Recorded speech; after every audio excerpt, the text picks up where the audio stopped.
السلام علیکم۔ آج کے دو ٹاپکس ہیں، ایک ہے کرسمس پہ اور ایک ہے دوسروں کے حق پہ۔ شروع کرتا ہوں کہ ایک میسیج آیا تھا کہ میرے بچے کو شوق ہے کہ کرسمس ٹری لگا سکتا ہے، وہ صرف شوق سے، اگر نہیں شوق سے بھی نہیں لگا سکتا، وہ ہمارے دین کا حصہ نہیں ہے، نہ ہمارے سماج یا رواج کا کوئی حصہ ہے۔ It's not even from the traditions or anything.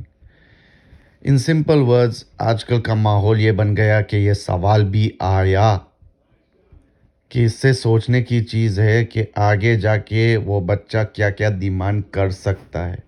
آج سے اس کو سمجھانا ضروری ہے اور ہمارے بچوں کو سمجھانا ضروری ہے کہ یہ چیز جائز نہیں ہے۔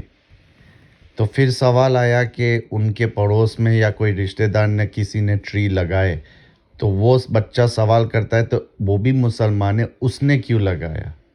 تو اس سے بچوں کو سمجھانا ہے کہ ہر ایک کا ایمان الگ ہوتا ہے، قرآن ایک ہے، حدیث بھی ہمارے اللہ ایک ہے، اللہ کا رسول بھی ایک ہے۔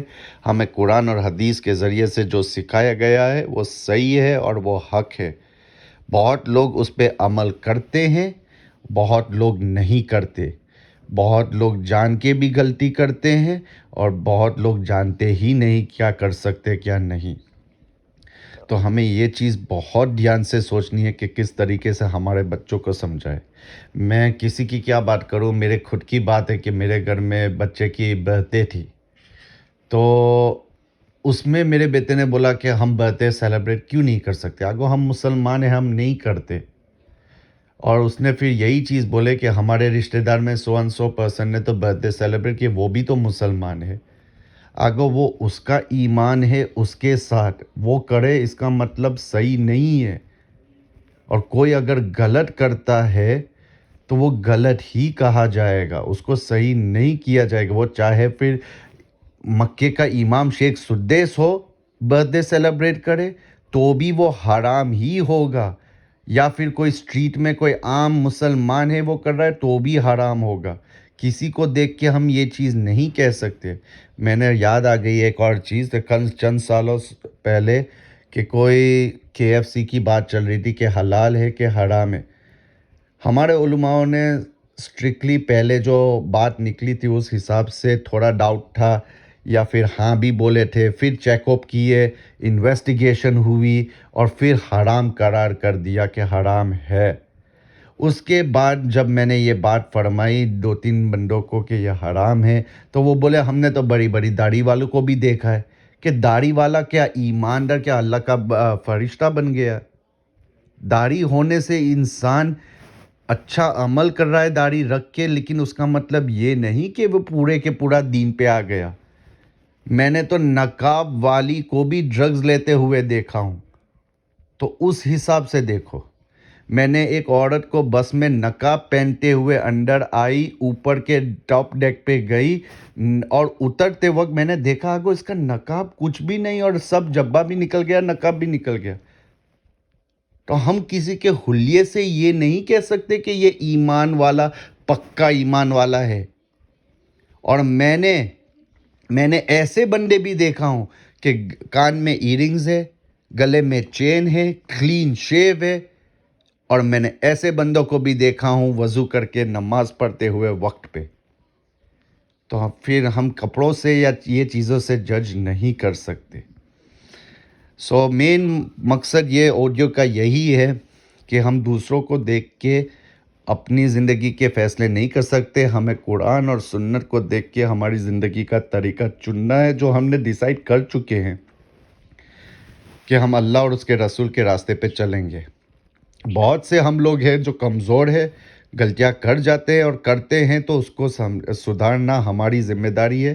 کوئی ہمارے سامنے کرے تو اس کو بولنا ضروری ہے۔ 3 طریقے، ایک اپنے ہاتھوں سے روکے، دوسرا طریقہ یہ ہے کہ اپنے زبان سے روکے، اور اگر وہ بھی نہ کر سکو، اس سے بھی کم ایمان والی بات یہ ہے تو اس کو صرف غلط سمجھنا، یہ ایک چیز ہے۔ اپنے دل سے غلط اس کو سمجھنا، وہ بھی ایک بہت بڑی چیز ہے۔ پھر آتی ہے ٹاپک یہ، جس سے میں ابھی بات کر رہا تھا یہ ٹاپک پہ، کہ کسی کا حق مارنا، کسی کو تکلیف پہنچانا اپنی نفل عبادت کے وجہ سے۔ فار ایگزامپل، میں بس میں تھا، اسکول بس تھی، لیٹ بس تھی، تو اسلامک اسکول ہے، تو سارے بچوں نے اوپر کھانا پینا ویسے تو الاؤڈ ہی نہیں ہے بس میں، کمپلیٹلی ناٹ الاؤڈ، تو بہت سا گن مچایا ہوا تھا، crisp, chocolates, biscuits and all sorts. تو میں اوپر گیا، آگو یہ سب کیا ہے؟ تو سب نے بولے انکل وے فاسٹنگ۔ تو میں نے ایک طریقے سے سوچا، آگو ماشاءاللہ ویری گڈ۔ تو پھر میں نے پوچھا، آگو رمضان کے روزے کور کر رہے ہیں کہ ایسے ہی نفل روزے رکھے؟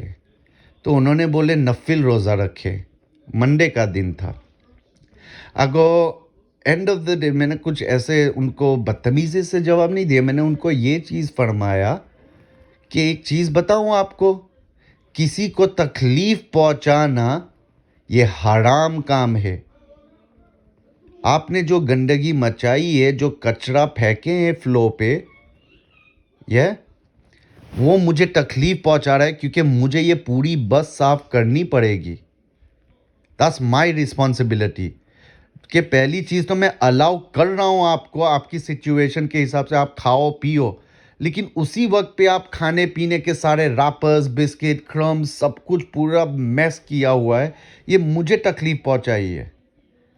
تو پھر کوئی کچھ بھی نہیں بولا، لیکن حق بات تو یہی ہے کہ اپنی نفل عبادت کے لیے کسی کو تکلیف نہ پہنچے۔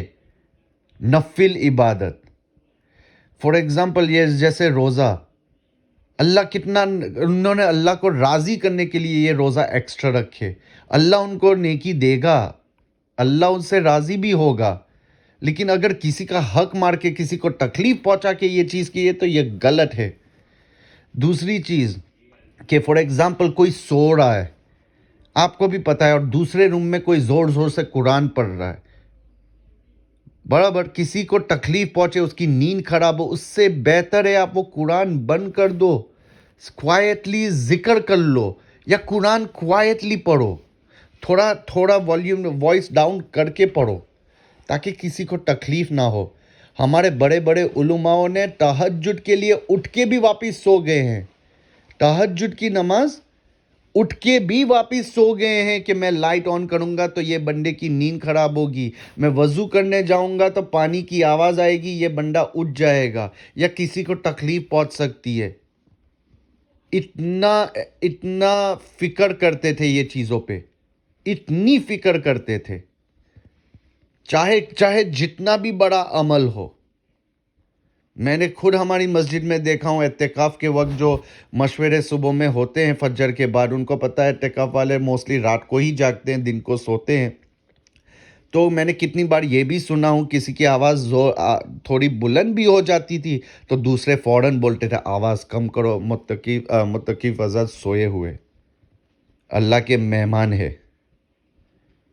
تو اللہ کے مہمانوں کو تکلیف پہنچا کے وہ چاہے پوری دنیا میں دین پھیلاتے، لیکن اللہ وہ قبول نہیں کرتا، کیونکہ انہوں نے کسی کا حق مارے ہیں جو حرام چیز ہے۔ کسی کو تکلیف نہ پہنچاؤ۔ ہماری بہنوں کو بھی یہ چیز بتاتا ہوں کہ کتنی دفعہ یہ چیز ہوتی ہے کہ شوہر گھر پہ آ رہا ہے، یا پھر شوہر گھر پہ آیا ہے، ابھی انٹر ہوا ہے، سلام کیا، دیکھ رہا ہے اس کی بیوی قرآن پڑھ رہی ہے تو قرآن رکھتی نہیں ہے، تسبیحات کر رہی ہے تو تسبیح چھوڑتی نہیں ہے، نہ پوچھی، نہ خیال رکھی، نہ ویلکم کی، تو اللہ آپ کی یہ عبادتیں آپ کے منہ پہ مارے گا۔ علماء کو پوچھنا ہے تو پوچھ لو، کیونکہ ہسبینڈ کی خدمت، فرماداری، اس کو راضی کرنا فرض ہے، تسبیح پڑھنا نفل ہے، قرآن پڑھنا نفل ہے، تو یہ ساری چیزیں ضروری ہے۔ اور شوہر بھی اگر گھر سے باہر سے کچھ بھی پرابلم ہوئی، جو بھی ہے، گھر میں آیا کالا منہ لے کے، غصے میں، اچھے سے سلام نہیں کیا، بات نہیں کیا، تو یہ بھی اللہ ناراض ہوگا کہ اس نے بیوی کا حق ادا نہیں کیا۔ تو یہ بہت ضروری ہے کہ ہم سمجھیں کس کا حق کس وقت پہ کیسا ہے.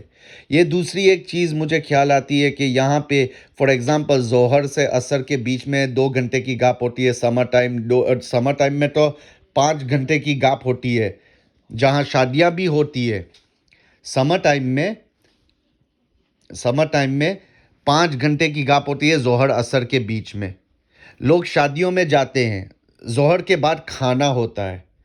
بہت سے لوگ ایسے ہوتے ہیں کہ سم ٹائم ظہر سے پہلے بھی ہوتا ہے کہ کھانا شروع کر دیتے ہیں 12 بجے. ظہر پھر ہوتی ہے، لیکن کیا کرتی ہے 80% آف دا پبلک ماشاء اللہ نمازی ہوتی ہے، زیادہ سے زیادہ لوگ. تو وہ کیا کرتے ہیں، کھانا پینا سب کچھ چھوڑ کے نہ ہال دیکھیں گے کچھ بھی نہیں، سب مسجد میں چلے جائیں گے. اور یہ نہیں سوچیں گے کہ میں اللہ کو راضی کرنے جا رہا ہوں. بے شک فرض ہے، لیکن کوئی مسلمان بھائی نے محنت سے کما کے روزی روٹی یہ سارا کھانے کا بندوبست کیا ہے، ہمارے لیے گرم کرنے کا سامان نہیں ہے، کچھ نہیں ہے، لیکن بھاگتے ہوئے نماز پڑھنے جائیں گے. وہ بیچارہ سر کو کھجا رہا ہے، سوچ رہا ہے کھانا ٹھنڈا پڑ رہا ہے، مہمان بھی نہیں ہے، کھلانے کا ہے، ہول بھی واپس دینا ہے. یہ کیسی عبادت کرتے ہیں ہم لوگ؟ ایسا نہیں کہ ہم پہلے کھا لیتے ہیں پھر سب ساتھ میں جماعت کر لیں گے تاکہ ہمارے مسلمان بھائی کو تکلیف نہ ہو. یہ کیا چیز ہے؟ کون سا اسلام ہم سمجھتے ہیں؟ رسول اللہ صلی اللہ علیہ وسلم نے تو ایک بدو نے جس نے پیشاب کیا تھا اللہ کے رسول صلی اللہ علیہ وسلم کی مسجد میں، مسجد نبوی میں پیشاب کیا تھا. صحابہ غصے میں ہو گئے، صحابہ غصے میں ہو گئے اور بولنے لگے. اللہ کے رسول صلی اللہ علیہ وسلم فوراً اشارہ کیے، کچھ نہ بولو، کچھ نہ کرو، اور وہ اس کو ختم کرنے دیے.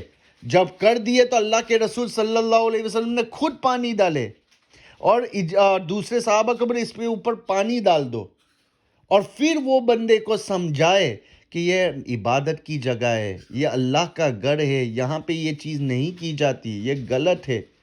اس کو سمجھائے. اخلاق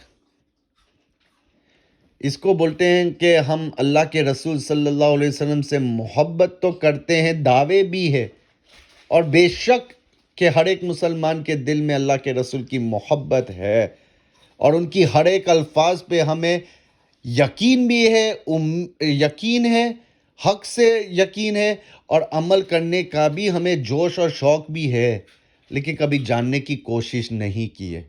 اور اس کے وجہ سے ہم بہت لوگوں کا حق مارتے ہیں جس کا ہمیں حساب دینا پڑے گا. کسی کو ایسے ہم تکلیف نہیں پہنچا سکتے. یہ بہت غلط چیز ہے. ہر چیز سوچ سمجھ کے کرنی ہے، ہر عبادت بھی سوچ سمجھ کے کرنی ہے.